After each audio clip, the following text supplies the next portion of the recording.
राज्यातील महानगरपालिका निवडणुकीत महायुतीला मोठे यश मिळाल्यानंतर सिंधुदुर्गात कणकवली शहरामध्ये खासदार नारायण राणे, भाजपचे मंत्री तथा आमदार नितेश राणे, आमदार दीपक केसरकर यांच्यासहित महायुतीच्या पदाधिकारी आणि कार्यकर्त्यांनी फटाके लावून जल्लोष साजरा केला। सिंधुदुर्ग जिल्ह्यात अन्य ठिकाणी सुद्धा महायुतीच्या कार्यकर्त्यांनी फटाके लावून विजय उत्सव साजरा केला।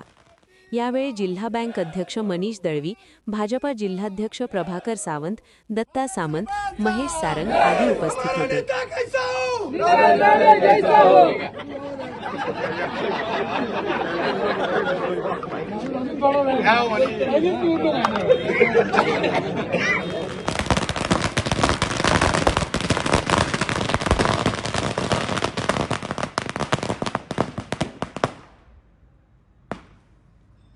माननीय देवेंद्रजी फडणवीस साहेबांचा, माननीय रवींद्रजी चव्हाण साहेबांचा, माननीय नारायणरावजी राणे साहेबांचा, माननीय नितेशजी राणे साहेबांचा, महायुतीचा सरकार साहेबांचा विजय बोलला।